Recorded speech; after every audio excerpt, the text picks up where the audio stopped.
Pessoal, boa noite para vocês, sejam todos bem-vindos. Tome seu assento, por favor.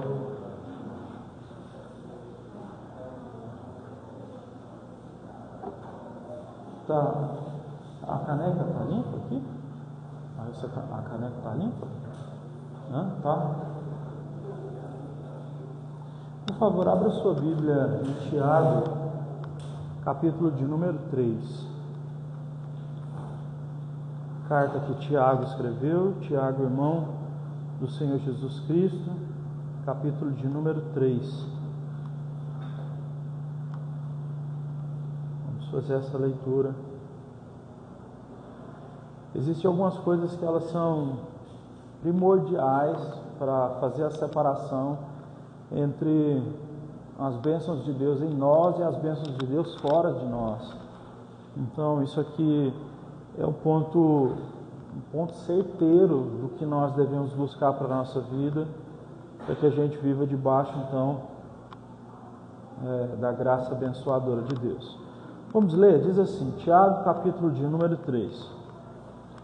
Meus irmãos, não sejam muitos de vocês mestres, pois como sabem, nós, os que ensinamos, seremos julgados com maior rigor, pois todos tropeçamos em muitas maneiras. Se alguém não tropeça no falar, tal homem é perfeito e é capaz de dominar todo o seu corpo. Quando colocamos freios na boca dos cavalos para que eles nos obedeçam, podemos controlar o animal todo. Tomem também como exemplo os navios, embora sejam tão grandes e impelidos por fortes ventos, são dirigidos por um leme muito pequeno, conforme a vontade do piloto. Semelhantemente, a língua é um pequeno órgão do corpo, mas se vangloria de grandes coisas. Vejam como um grande bosque é incendiado por uma simples fagulha. Assim também a língua é um fogo, é um mundo de iniquidade. Colocada entre os membros do corpo, contamina a pessoa por inteiro, incendeia todo o discurso de sua vida, sendo ela mesma incendiada pelo inferno. A espécie humana, ela doma e tem domado toda a espécie de animais, aves, répteis e criaturas do mar, mas ninguém consegue dominar a sua língua. É um mal incontrolável, cheio de veneno mortífero. Com a língua bendizemos ao Senhor, Pai, e com ela amaldiçoamos os homens, feitos à imagem de Deus. Da mesma boca procedem bênção e maldição. Meus irmãos, isso não está certo. Acaso podem brotar da mesma fonte água doce e água amarga? Meus irmãos, pode uma figueira produzir azeitonas ou uma videira figos? Da mesma forma, uma fonte de água salgada não pode produzir água doce. Vamos fazer uma oração? Senhor nosso Deus, pedimos que o Senhor fale conosco. Obrigado pelas orações e pelos hinos.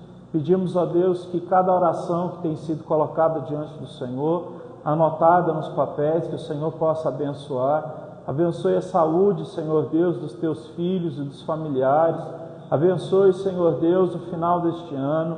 Livra, Senhor Deus, cada um de todo mal. Ó Deus, que o Espírito Santo esteja nos guiando, nos fortalecendo, nos abençoando, mesmo nos momentos em que nós podemos estar sem direção. Cuida de nós e abençoa. Ouve, Senhor Deus, o clamor da Tua igreja. Abençoa a Tua igreja, abençoa o Teu povo. Fortalece-nos, ó Deus. É pela glória do Senhor, é pela graça do Senhor. É por isso que nós oramos nesse dia, no nome de Jesus. Amém. Amém? Então, o Tiago aqui do capítulo, o Tiago, do livro de Tiago, ele vai escrever algo essencial para a vida cristã, que é a questão da língua, que é a questão das palavras. Isso aqui tem tirado muitas pessoas de perto de Deus, tem afastado muitas pessoas das promessas de Deus, e nós precisamos tomar cuidado com isso. Vou te contar duas histórias só para você entender, o potencial que existe na forma como nós usamos, o que Deus nos deu, que é a língua, a capacidade de matar ou de curar. Em Provérbios diz que a língua, ela pode ser medicina, quando você usa ela de uma forma apropriada, ela é capaz de trazer cura para o coração, mas quando você usa ela de forma errada, ela é capaz de matar, assim como uma espada. Olha, por exemplo, em 1960, tinha um pastor batista muito conhecido chamado Martin Luther King Jr. Ele era do Alabama. Nessa época, havia segregação racial muito grande ali nos Estados Unidos, certo? Por exemplo, os negros eles não podiam frequentar os mesmos restaurantes que os brancos, não podiam nem andar nos mesmos ônibus, não podiam nem andar na mesma calçada. E a partir dele, uma coisa começou a acontecer. Veja bem, ali nos Estados Unidos, até a década de 60, basicamente os negros viviam em 3 estados. Eles viviam ali para o lado do Alabama, Mississippi, mais um. Eles ficavam escanteados. Em 1960, então, Martin Luther King Jr., que era um pastor batista, ele vai para o campo de batalha, ele vai se associar com outras pessoas que estão lutando com essa causa, que é a causa antirracista. E em 1963, na frente do Memorial de Lincoln, ali em Washington, na capital dos Estados Unidos, 200 mil pessoas, 200 mil negros estão ali, e Martin Luther King, então, ele se levanta e ele faz o famoso discurso dele, que é: eu tenho um sonho. E aí ele diz assim: eu tenho um sonho que um dia os meus filhos não sejam julgados pela cor da pele, mas sim pelo seu caráter, pelas suas ações, pelas suas atitudes. A partir daquele dia, muita coisa mudou, não só nos Estados Unidos, mas no mundo inteiro. Porque no ano seguinte, em 1964, certo, a lei, anti-segregação, ela foi taxada, então já não poderia mais haver essa separação. Os negros poderiam frequentar os mesmos restaurantes que os brancos, os mesmos ônibus, as mesmas calçadas, certo? Em 1964 também, Martin Luther King Jr. ganhou o Prêmio Nobel da Paz. Então, através de um homem que usou as suas palavras, que lutou, certo, com as suas palavras, houve uma vitória, nos Estados Unidos, e uma vitória que percorreu o mundo inteiro. Infelizmente, 3 anos e meio depois, ele foi assassinado por um homem que fazia parte ali de um grupo que era de racistas. Ele morreu como um mártir da luta contra a segregação, morreu 3 anos e meio depois. Pois bem, mas as suas palavras fizeram a diferença. Para o lado negativo, tem um exemplo bíblico, que é o exemplo de que Saul estava perseguindo Davi. Davi era genro de Saul, só que Saul ficou muito inveja de Davi, porque Davi ele estava com o Espírito de Deus, e Deus já tinha tirado o Espírito Santo de Saul pela sua desobediência, pela sua rebeldia, e por aí vai. Então, tudo que Davi fazia acontecia muito mais, tanto que quando Davi e Saul voltavam da guerra, mesmo Saul sendo rei, as pessoas que recebiam eles em Jerusalém gritavam: olha, Saul mata 1000, mas Davi mata milhares de milhares. Então, Davi ficou muito popular e Saul queria matar ele por inveja. Acontece então que Davi teve que viver fugindo, por mais ou menos 15 anos da sua vida, para não ser assassinado pelo próprio sogro, pelo próprio rei de Israel. E em uma dessas fugas, no começo dessa fuga, ele passou numa cidade onde tinha um templo judaico, e ele foi até o sacerdote e pediu comida para ele e para algumas pessoas que estavam com ele fugindo. O sacerdote disse: não tem comida aqui não. Na verdade, a única coisa que existe aqui é o pão da propiciação, que era o que? As pessoas levavam pão para ser apresentado diante de Deus. Davi falou: tudo bem. E o que Davi fez? Ele foi lá e pegou esses pães, ele achou que seria justo, ele comeu os pães e não teve nem aí. Depois Jesus até falou sobre isso, que Davi ele foi lá e comeu, mesmo sendo no dia de sábado, ele comeu e Deus o abençoou. Davi comeu esses pães, deu para aquelas pessoas que estavam fugindo com ele, pegou a espada de Golias, que estava lá guardada nesse templo, e foi embora, fugido. Tinha um homem que estava lá perto do santuário, do templo, chamado Doeg, e esse homem ele foi até Saul e disse assim: olha, o sacerdote fulano de tal, ele encobriu Davi, ele foi lá e fez a estratégia para Davi poder fugir e tudo mais. O cara contou uma história totalmente atravessada. O sacerdote não tinha apoiado Davi, o sacerdote só falou que tinha uns pães lá. Davi fez as coisas porque ele quis. Sabe o que Saul fez? Saul foi lá com homens do exército e mandou passar todos os sacerdotes e os familiares ao fio da espada. Então ali morreram mais de 70 sacerdotes, né, por causa da espada de Saul, porque um homem chamado Doeg chegou até Saul e entregou uma palavra enviesada, certo? Ele disse que os sacerdotes tinham, né, protegido Davi. Isso acaba acontecendo muito então no mundo, e muitas desgraças que acontecem no mundo são fruto disso, fruto de palavras mal usadas, fruto de palavras que destroem as coisas. Um último exemplo: em uma época no século XIX, nos Estados Unidos, quatro jornalistas de jornais diferentes, eles estavam aguardando no aeroporto um senador muito importante. E esse senador, né, um senador chinês, ele não chegou, ele simplesmente não desembarcou. E esses 4 jornalistas, eles foram para um hotel de luxo naquela época ali, eles estavam na verdade nos Estados Unidos, mas o hotel se chamava Oxford Hotel. E os 4 jornalistas passaram a noite inteira bebendo, certo? E eles ficaram embriagados e uns começaram a dizer para os outros: a gente tem que pegar uma matéria amanhã. E ali no meio da bebedice, na loucura da embriaguez, eles resolveram então escrever todos, cada um para um jornal diferente, de que a China tinha aceitado, né, o pedido que estava sendo feito por outras nações para que ela pudesse então derrubar os seus muros, para que ela não ficasse mais, né, murada.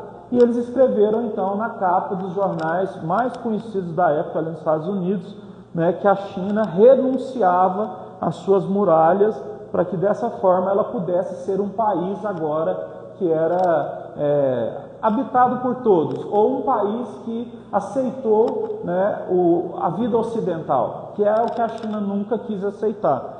Pois bem, essa notícia dada por esses 4 jornalistas bêbados fez com que essa notícia chegasse lá na China de uma maneira que causou grande confusão. Os chineses ficaram possuídos de ódio, começaram a perseguir todo tipo de pessoa que vinha do Ocidente, que estava morando lá na China, trabalhando em qualquer área, nas igrejas, em tudo. E ali aconteceu uma revolução chinesa para arrancar de dentro do país deles todas as pessoas que eram do Ocidente. Morreu muita gente na mão dos chineses, até que teve que unir Inglaterra, Estados Unidos, Japão, Alemanha e França para poder entrar com cobertura para parar a matança e tanto sangue ser derrubado. Então, por causa da palavra de 4 jornalistas irresponsáveis, eles armaram uma guerra que levou o sangue de muita gente a ser derramado. Isso aqui é uma coisa muito séria. Então a gente precisa compreender que nós precisamos ser responsáveis pelas palavras que nós falamos, porque Jesus diz em Mateus capítulo 12, verso 36, que o ser humano será julgado pelas palavras que ele fala, tanto pelas boas como pelas ruins. Nós somos responsáveis pelo que falamos. A Bíblia diz assim, que a gente leu Tiago capítulo 3, que o homem que não tropeça no falar, ele consegue então dominar os outros impulsos da sua vida. A pessoa que consegue dominar o impulso da fala, ela tem então uma disciplina maior para conseguir disciplinar as demais áreas da sua vida. Porque o texto que a gente leu, Tiago capítulo 3, diz que a língua, ela é um pequeno órgão no corpo, mas é um órgão que é capaz de trazer uma devastação de coisas ruins na vida de muita gente se nós não a controlarmos. Então a gente precisa entender isso. Olha, no Antigo Testamento ainda, na lei que Deus passou para Moisés, em Levítico capítulo 19, no verso 16, o Senhor deu uma ordem para o povo de Israel, e a ordem foi: não andarás com os mexeriqueiros entre o teu povo, não atentarás contra a vida do teu próximo. Você vai perceber que essa palavra mexerico, né, ou a palavra fofoca, é uma coisa normal assim entre nós, no sentido de brincar com isso, mas a fofoca, né, em si, ela tem um potencial de destruir tanta coisa, sabe? ela destrói reputação, ela destrói relacionamentos, ela destrói a integridade de pessoas, ela faz tanta coisa. Então, você vai ver na palavra de Deus que Deus odeia isso. Se você tem a sua Bíblia, por exemplo, você olha que existe um texto que diz que Deus odeia 7 coisas. E aquele mais odeia, aí diz assim, o texto diz, Deus odeia essas coisas. Mas aquele mais odeia, aí diz assim, Provérbios 6, verso 16 ao 19. Não sei se dá, Roberto, se der, para colocar na tela, diz assim: 6 coisas o Senhor aborrece, mas a 7ª ele odeia ou abomina: olhos altivos, língua mentirosa, mãos que derramam sangue, coração que projeta planos iníquos, pés que se apressam para fazer o mal, testemunha falsa que profere mentiras e aquele que semeia contenda entre os irmãos. Então, dessas 7 coisas, a gente tem 3 que tem a ver com a língua, né? O Senhor aborrece, então, a língua mentirosa, a testemunha falsa e aqueles que semeiam contendas. Isso aqui é uma coisa seríssima. Muitos de nós estamos presos em situações onde a nossa vida não anda, porque nós temos usado a língua de forma errada. E a língua sendo usada de forma errada, na verdade, nós não estamos dentro daquilo que Cristo nos chama para uma verdadeira religião. Por exemplo, se a sua Bíblia está com você, você vai olhar no capítulo 1 de Tiago, lá no versículo 26, ele vai dizer assim, se alguém se considera religioso, mas não consegue refrear a sua língua, a sua religião, ela não tem valor nenhum. É só uma fraude, é uma mentira, não vale nada. É uma questão muito importante. Sabe que o salmista ele orou e disse assim: Pai, coloca um anjo na porta dos meus lábios para eu não pecar contra ti. A gente precisa pedir a Deus graça, disciplina e força para não usar a nossa língua para nossa autodestruição ou para tentar destruir os outros. Você sabe que Deus tem uma promessa muito forte com Israel com relação a isso?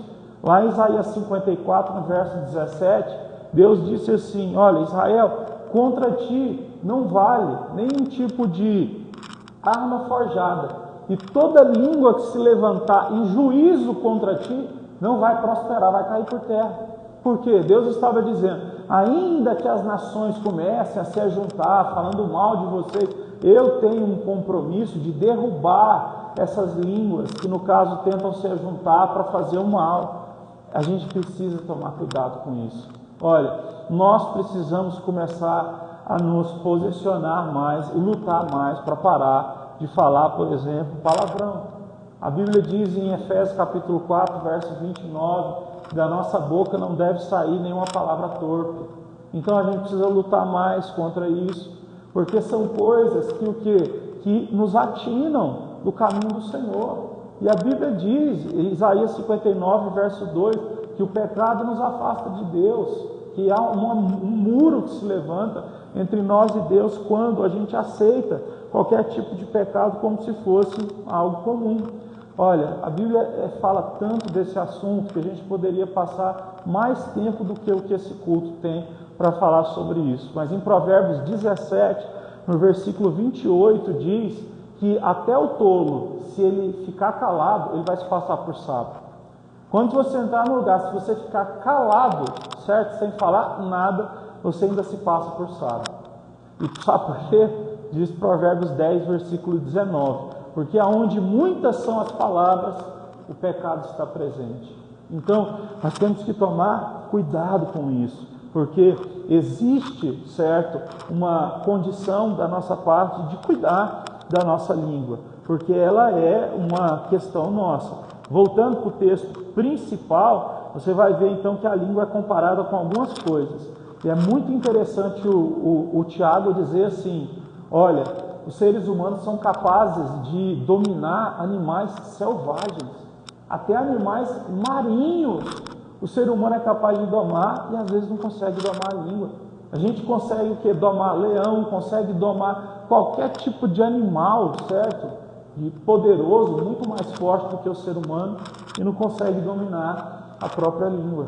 E ele vai usar outro exemplo dizendo o seguinte, que a nossa língua, certo? Ela é pequena. É igual, por exemplo, um navio que é guiado através de um leme. O leme é isso, comparado com o transatlântico, né? Mas o transatlântico ele segue, né, a orientação do piloto e o lado que o piloto está direcionando o leme. A nossa vida é assim. Nós somos, né, nós temos uma vida, essa vida é guiada por Deus, mas nós temos as nossas responsabilidades pessoais e nós sabemos então que a nossa língua, mesmo sendo pequena, ela é fundamental para saber se nós vamos mesmo na direção que nós queremos. Então, nós precisamos saber usar aquilo que Deus nos deu. Da mesma forma, ele vai usar outro exemplo, que é o do lugar que se infesta de fogo, né? Porque se uma pessoa está viajando aí e está fumando um cigarro com janela aberta, está viajando aí e joga a bituca de cigarro, certo? Aquela bituca pode causar um incêndio gigantesco, certo? Por quê? Porque uma fagulha só é capaz de trazer uma queimada gigantesca. E ele está usando esse mesmo exemplo aqui no capítulo 3 que nós lemos. Olha só, assim também, verso 6, assim também a língua é um fogo, é um mundo de iniquidade, colocado entre os membros de um corpo, contamina a pessoa inteira, incendeia todo o curso da vida, sendo ela mesma incendiada pelo inferno. Então, a língua, ela é pequena, né? Semelhante à língua, um pequeno órgão no corpo, mas se vangloria de grandes coisas. Vejam como um grande bosque incendiado por apenas uma fagulha. Uma fagulha só é capaz, então, de destruir algo muito grande. Nós, então, precisamos orar a Deus e pedir: Deus, ensina-me a usar as palavras de uma forma melhor. Porque diz o texto sagrado, Provérbios 18, verso 21, diz que na nossa língua há poder de vida e de morte, há poder sobre vida e sobre morte. Então, você pode matar alguém com as palavras, mas você também pode colocar muitas pessoas para cima com as palavras. Você vê que o que Jesus deixou, a forma como Jesus deixou para a gente ajudar as pessoas, né, em primeiro momento é por meio de palavras, seja a pregação e a oração, ok? Depois disso é a ajuda no sentido de ajudar os pobres, né? Que no caso vão ser as ações físicas. Mas no primeiro momento, o que a Bíblia nos ensina é que nós devemos então usar as palavras para levar as pessoas a se levantarem, se reerguerem, se posicionarem, voltar a acreditar que boas coisas vão acontecer. Então as palavras, elas têm esse grande poder. Então veja bem, por isso é muito difícil conviver com alguém que é extremamente negativo, que pensa que tudo vai dar errado, e toda hora essa pessoa está dizendo as coisas não vão dar certo, tudo está muito difícil. Uma pessoa negativa, ela é capaz de sugar as nossas energias, certo? Se você convive com alguém assim, certamente você sabe o que eu estou dizendo. Então, é muito complicado isso. Se de alguma forma você tem essa tendência, né, de personalidade, ser mais negativo, é uma coisa para ser colocada em oração, porque as coisas não podem ser assim. Nós precisamos, certo, fazer da forma como o Senhor nosso Deus quer, para que a gente seja abençoado.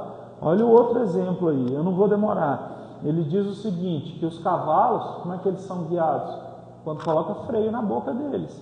E aí você pode, então, guiar o cavalo para o lado que você quer, porque tem freio na boca. Nós somos o quê? Guiados por Deus quando existe, então, essa capacidade em nós de refrear a nossa boca. Como Jesus. Tinha vários momentos que Jesus, as pessoas apareciam ali, tentavam Jesus, queria colocar em posição que ele ficasse mal, Jesus simplesmente se calava e saía. Às vezes é difícil demais para a gente se calar e sair, mas às vezes é isso que tem que ser feito. Se cala e se retira, né? Porque se você for falar, você vai cair nesse pecado de não ser guiado, então, por esse freio, por assim dizer. Então, é por isso que no versículo de número 1, que é mais ou menos como se fosse ali já uma conclusão, ele começa como se fosse de trás para frente, ele vai dizer: aqueles que procuram ser mestres, e ele vai falar sobre quem quer ensinar a palavra, tem uma responsabilidade ainda maior sobre as palavras que falam. E isso então é uma coisa para se pensar, porque nós que servimos a Deus temos uma responsabilidade maior. E se você é alguém que usa, né, das suas palavras para exercer o seu trabalho, todo mundo precisa exercer coisas importantíssimas através das palavras, né, em casa, no trabalho, na igreja. Então, se isso é feito da forma correta, né, você será muitíssimo abençoado e muitíssimo abençoado. Então, nós precisamos disso.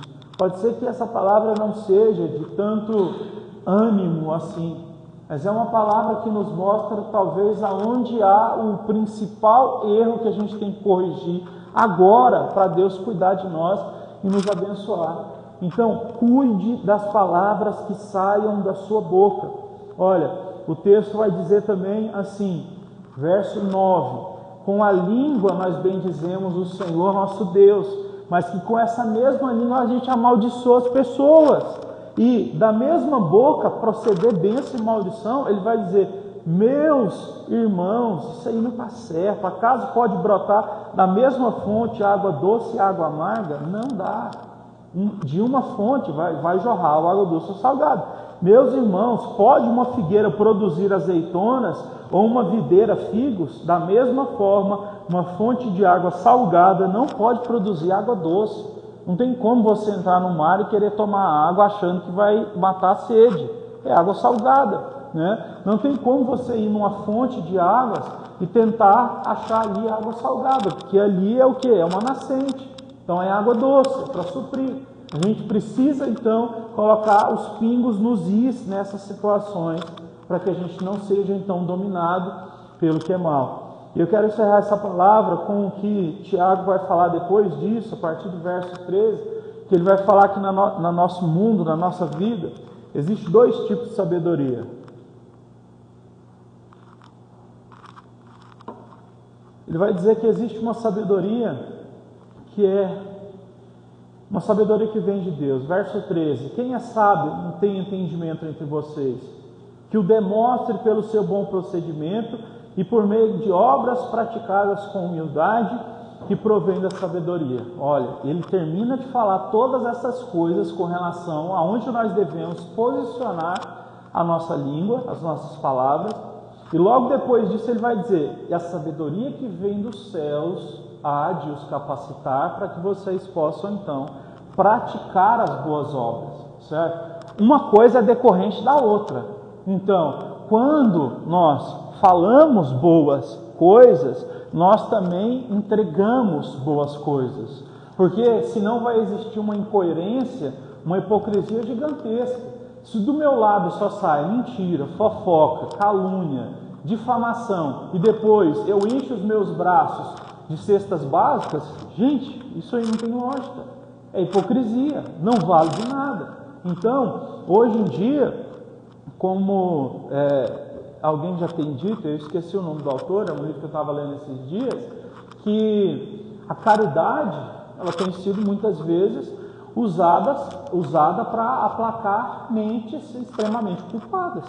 Pessoas, às vezes, por terem culpas, né, e não entenderem a fé cristã, que na verdade o perdão dos pecados vem para a gente confessar a Jesus.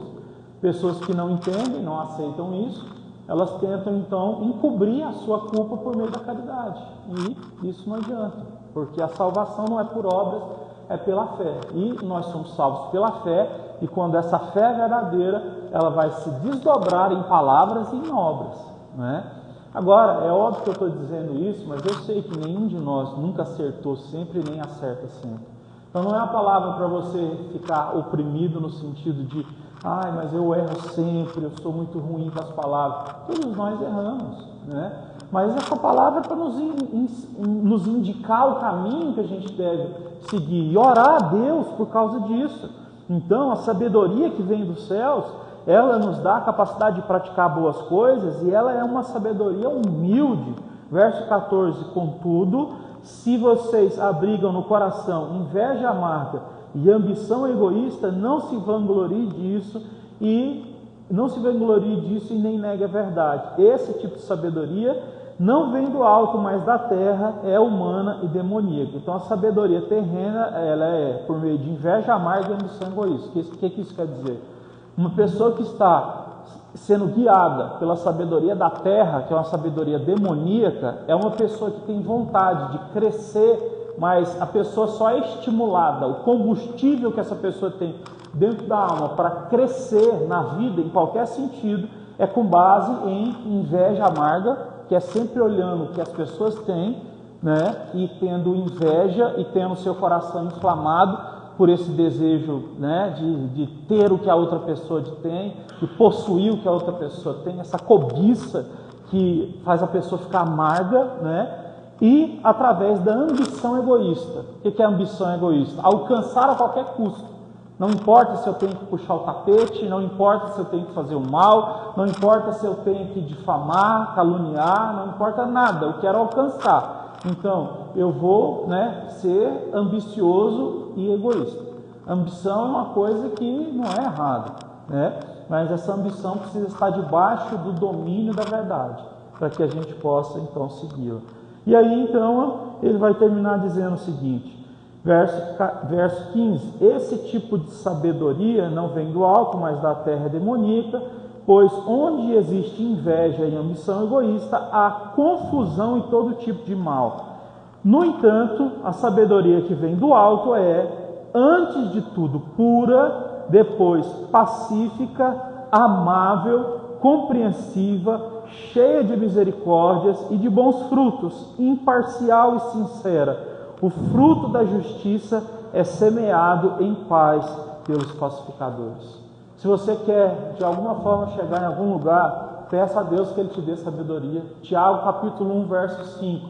Peça sabedoria e Deus te dará de graça a sabedoria.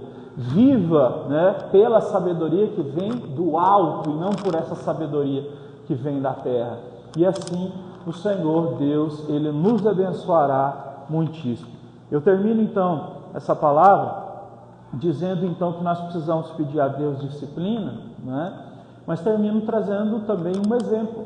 Moisés, ele era o líder de Israel e ele se casou com uma mulher negra, egípcia. E ele tinha dois irmãos mais velhos, né? Miriam e também Arão. E um dia Arão juntou com Miriam, né? Os dois irmãos mais velhos, e disse assim: quem que Moisés acha que ele é para casar com uma mulher negra? Por que ele acha que só ele é que tem autorização para casar com uma pessoa fora das pessoas que são israelitas? A Bíblia diz que o Senhor Deus ouviu aquela conversa, aquela fofoca, aquela coisa toda, e o Senhor Deus então se manifestou e colocou lepra sobre o corpo, né, de Miriam e de Arão. E o Senhor Deus, né, foi e deixou o coração dos dois desesperados. E os dois, de forma desesperada, chegaram até Moisés, e que Moisés intercede a Deus para que Ele nos livre dessa doença, para que nós possamos voltar a ter saúde. E aí então Moisés pergunta: o que aconteceu? Aí eles falam da questão que eles estavam falando mal e tal. E Moisés faz a oração, e Deus livra aquelas pessoas ali da doença, da lepra, né? Aqui nós estamos falando de um caso que é real, ali no Antigo Testamento, de fato, aquelas pessoas ficaram leprosas, tá? Mas isso acontece nos dias de hoje. Pessoas que gostam de se juntar muito para falar mal dos outros, são pessoas que têm a sua alma, certo? Drenada pela lepra espiritual. A lepra, o que ela é? A lepra, ela é uma doença que dá no corpo humano, que faz o corpo humano começar a perder a sensibilidade. É hanseníase nos dias de hoje. Então, uma pessoa que tem hanseníase, né, ela vai perdendo, certo, a capacidade de sentir o toque.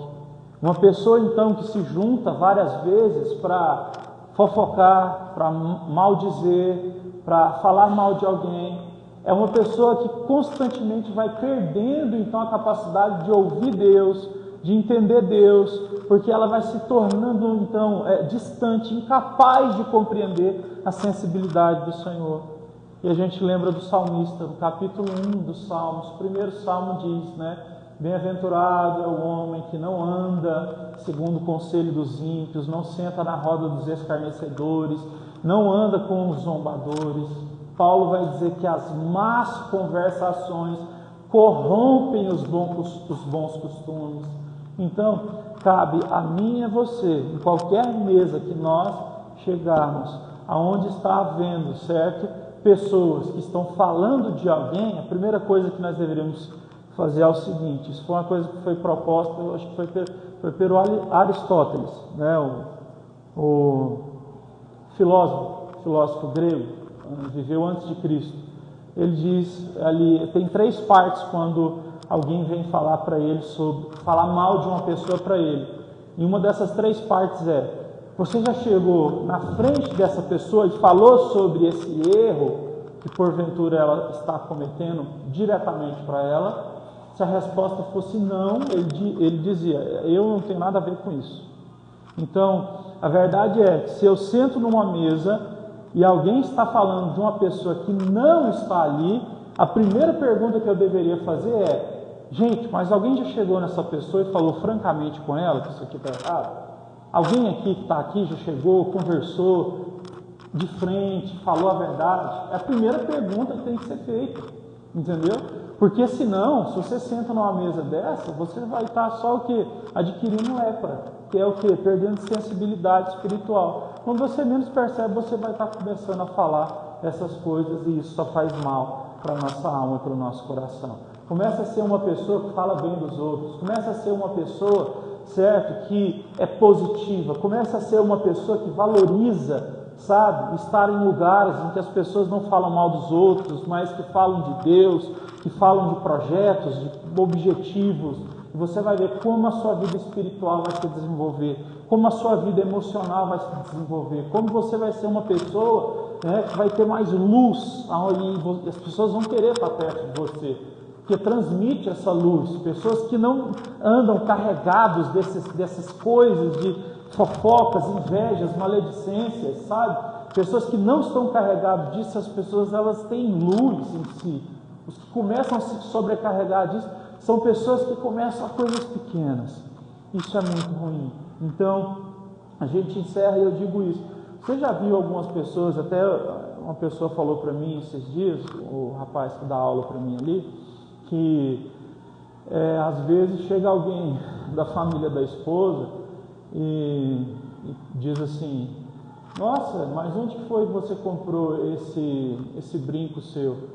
A fulana de tal fala assim: ah, eu comprei em tal lugar. Aí a pessoa vai dizer: gostei não, achei feio esse negócio.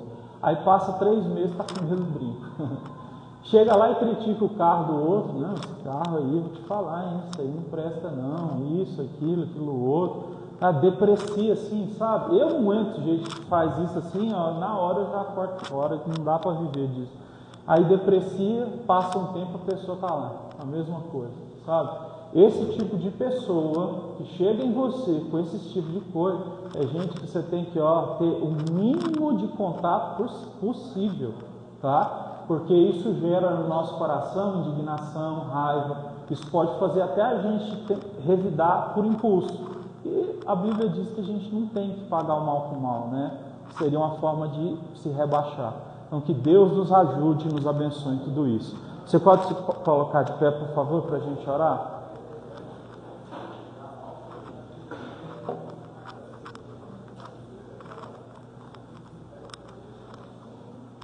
Que Deus abençoe a nossa vida espiritual, que Deus abençoe as nossas palavras, que Deus abençoe todas as conversas que nós vamos ter, que Deus toque no nosso coração. Ó Senhor Jesus querido e Pai Celestial, visita-nos nessa noite de forma poderosa e abençoa a nossa alma. Ajuda-nos, ó Deus, a ter menos peso dentro de nós, porque a verdade traz peso ter palavras ruins no coração. Traz, ó Deus, para nós o teu fardo que é leve e suave. Como está escrito: todos vós que estão cansados e sobrecarregados, vinde a mim, porque eu vos darei fardo leve e suave, e abençoarei vocês. É o que a sua palavra diz, Senhor. E eu te peço que o Senhor possa abençoar muitíssimo cada um que está aqui, que cada um possa, Pai, colocar dentro do coração que Nós não fomos chamados para perder tempo com esse tipo de coisa. Nós temos vida, temos objetivo, temos propósito, temos chamada, e nós não queremos perder tempo com coisas, ó Deus, que na verdade só nos fazem decair como ser humano, só nos fazem apodrecer como ser humano. Eu te peço, Senhor Jesus, põe anjo à porta dos nossos lábios para que nós não pequemos contra o Senhor. Nos ajude, Senhor Deus, a ter o domínio da nossa língua, a saber a hora de entrar, de sair, a hora de falar, a hora de se calar. A Tua palavra diz que aquele que fala a palavra certa na hora certa é como uma maçã de ouro em bandeja de prata, é algo muito nobre. Ajuda-nos, às vezes nós temos a palavra certa, mas na hora errada, nos dá essa sabedoria. A Sua palavra fala que a Tua sabedoria, ela vem do alto, e nós te pedimos essa sabedoria espiritual para a glória do Senhor. Abençoe-nos, ó Deus, para que por meio das nossas palavras nós possamos ainda ter muitos testemunhos abençoados, que vão se cumprir na nossa vida e na vida das pessoas à nossa volta, que nós possamos viver as bênçãos do Senhor, porque o Senhor é maravilhoso. Ó Deus, a Tua palavra diz que cada um comerá o fruto da vossa língua. Por isso eu te peço, Senhor, que o Senhor nos ajude a ter uma forma de falar, uma forma de agir, que seja abençoada e agradável. Glória seja dada ao Teu nome, Senhor. Dai-nos disciplina e aceita o nosso hino nesse momento, em nome de Jesus. Vamos cantar a Deus.